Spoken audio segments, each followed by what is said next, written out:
আসসালামু আলাইকুম ওয়া রাহমাতুল্লাহ। প্রিয় অষ্টম শ্রেণীর শিক্ষার্থীরা, আজকে তোমাদের আমি 3টা রম্বস আঁকা শিখাবো। যে রম্বসের প্রথমটা হচ্ছে একটা বাহু এবং নির্দিষ্ট কোণ দেওয়া। বাহুটা আমরা দিলাম, বাহুটা মনে করো 5 সেমি একটা বাহু দেওয়া আছে, আর একটা কোণ দেওয়া আছে যে কোণের পরিমাণটা হলো 75 ডিগ্রি। ঠিক আছে, 75 ডিগ্রি একটা কোণ দেওয়া আছে। তো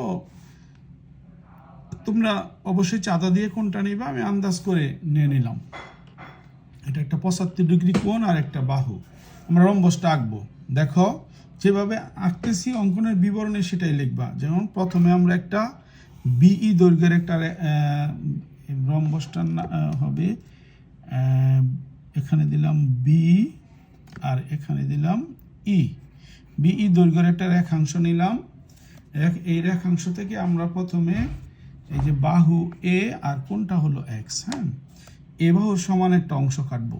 এ বাহুর সমান একটা অংশ কাটলাম, এই বাহুর সমান একটা অংশ কাটলাম। দেখো অংশটা কিভাবে কাটছি, আগে এর সাথে কম্পাসটা মিল করছি, বি বিন্দুতে কাটা রেখে আমরা বৃত্তচাপ এঁকে এই রেখাংশ নিলাম, এর সমান রেখাংশ নিলাম।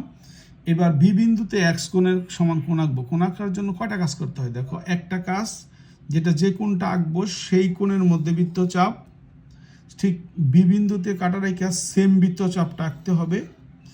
এবার এই বৃত্তচাপের সাথে আমাদের বৃত্তচাপের সাথে আমাদের কম্পাসটা মিল করতে হবে। দেখো এই যে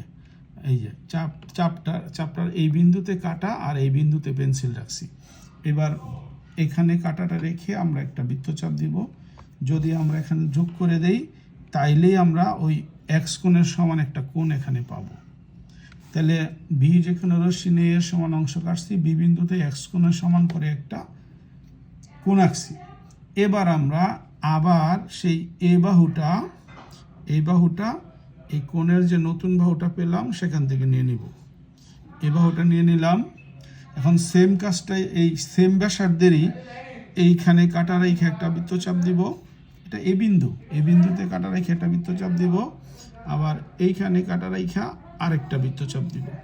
তার মানে এই দৈর্ঘ্য সমান ছিল, বৃত্তচাপের দৈর্ঘ্য কিন্তু সমান। তাহলে সবগুলো বাহু সমান হবে, আর আমরা জানি রম্বসের সবগুলো বাহু সমান থাকে। এই যোগ করলাম, এদিক দিয়া এই যোগ করে দিলাম, তো এটার নাম দিলাম ডি বিন্দু। ঠিক আছে, তাহলে এ বি সি ডি আমাদের সেই রম্বসটা যার একটা বাহু এবং একটা কোণ আছে। এবার আমরা একটা রম্বস আঁকবো যার একটা বাহু একটা কর্ণের দৈর্ঘ্য দেওয়া আছে। একটা বাহু সেটা 5 সেমি, আর কর্ণের দৈর্ঘ্যটা নিলাম আমরা 7 সেমি। এই রম্বসটা আমরা আঁকবো, বাহুর দৈর্ঘ্য এবং কর্ণের দৈর্ঘ্য। তো আমরা যে কোনো একটা রশ্মি প্রথমে নিয়ে নিব। রশ্মিটা নিলাম, রশ্মিটার নাম দিলাম বি ই। এবার যে বাহুটা দেওয়া আছে এ বাহু আর ডি হচ্ছে কর্ণ, আমরা ডি কর্ণটার সমান একটা অংশ কাটবো। ডি কর্ণের সমান একটা অংশ এখানে কেটে নিলাম।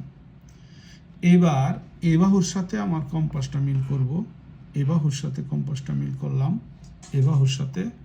এবার বি বিন্দুতে কাটা রেখা উপরে একটা বৃত্তচাপ, নিচে একটা বৃত্তচাপ, বড় বড় করে বৃত্তচাপগুলো দিয়ে দিবা।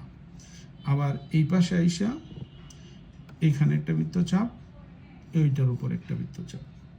এবার আমরা অংশ কাটছিলাম বিডি, আর এখানে সি বিন্দুতে সেট করছে, এখানে এ বিন্দুতে সেট করছে। এবার এগুলো যোগ করে দেব, যে জায়গায় সেট করেছিল এগুলো যোগ করে দেব।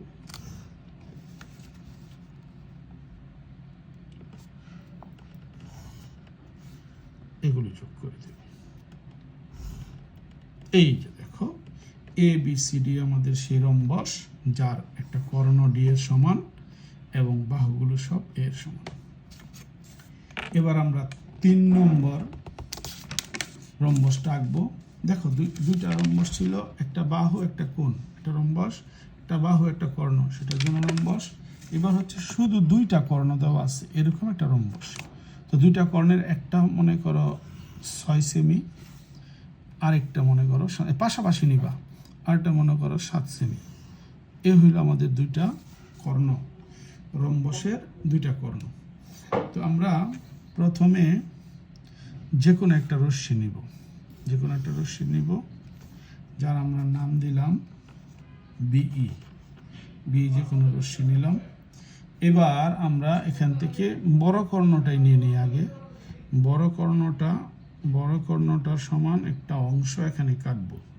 বড় কর্ণটার সমান একটা অংশ কেটে এখানে ডি বিন্দু চিহ্নিত করলাম। এবার ছোট কর্ণটাকে এখানে সমদ্বিখণ্ডিত করব। একটা রেখা সমদ্বিখণ্ডিত করতে হলে এটা সমান অথবা একটু কমায়া উপরে নিচে দুইটা বৃত্তচাপ আঁকতে হবে, এই পাশ থেকে এবং এই পাশ থেকেও দুইটা বৃত্তচাপ আঁকতে হবে। আঁকলাম। একে আমরা স্কেলটা ধরে এখানে পুরো দাগটা দিতে হবে না, ছোট্ট একটা দাগ দিয়ে দিলাম। জি, এই বিন্দুতে সমদ্বিখণ্ডিত হয়েছে। এবার আমরা এই রেখা এটাকে এখানেও বড় কর্ণটাকেও এখানে সমদ্বিখণ্ডিত করব সেম নিয়মে আমরা এখানে সমদ্বিখণ্ডিত করব। এই করলাম, বৃত্তচাপ দিলাম। এবার রেখাটা এখানে ছোট দেব না, এখানে রেখাংশটা দিয়ে দেব পুরোটা। ইয়েস, সমদ্বিখণ্ডিত করলাম। এবার ওই যে সমদ্বিখণ্ডিত করছি অর্ধেক অংশটা আমরা এখানে নিব। যে সমদ্বিখণ্ডিত করেছিলাম তার অর্ধেক অংশটা এই মাঝখানে কাটা রেখে উপরেও নিব, নিচেও নিব। কোথায় দিয়ে গেল সেটা তোমার দেখার বিষয় না, তোমরা অর্ধেকটা নিবা। কোন জায়গা দিয়ে বৃত্তচাপটা গেল সেটা দেখার বিষয় না, তবে খেয়াল রাখবা যেখান দিয়ে গেল যোগ করার সময় কিন্তু তার সাথেই যোগ করতে হবে। হ্যাঁ, তাহলে এখানে ছেদ করেছিল, এই যোগ করে দিলাম। তারপরে এখানে ছেদ করেছিল, এটা যোগ করে দিলাম। এইখানে ছেদ করেছে, এটার সাথে যোগ করে দিলাম। এইখানে ছেদ করেছে, এটা যোগ করে দিলাম। এই দেখো, এটা একটা রম্বস তৈরি হলো। তো আমরা তিনটা তথ্যের উপর ভিত্তি করে রম্বস আঁকলাম। একটা রম্বস হচ্ছে একটা বাহু একটা কোণ, একটা রম্বস হচ্ছে একটা বাহু একটা কর্ণ, আর একটা রম্বস হচ্ছে দুইটা কর্ণ। জি, এই তিনটা রম্বসই শিখবা। তিনটা রম্বসই তোমাদের পরীক্ষার জন্য খুব ইম্পর্টেন্ট। আগামী ক্লাসে ইনশাল্লাহ আবার সম্পাদ্য বিষয়ক আরও কিছু অঙ্কন আমরা করব। তো আজকের মতো বিদায়। ঈদ মুবারক। আল্লাহ হাফেজ।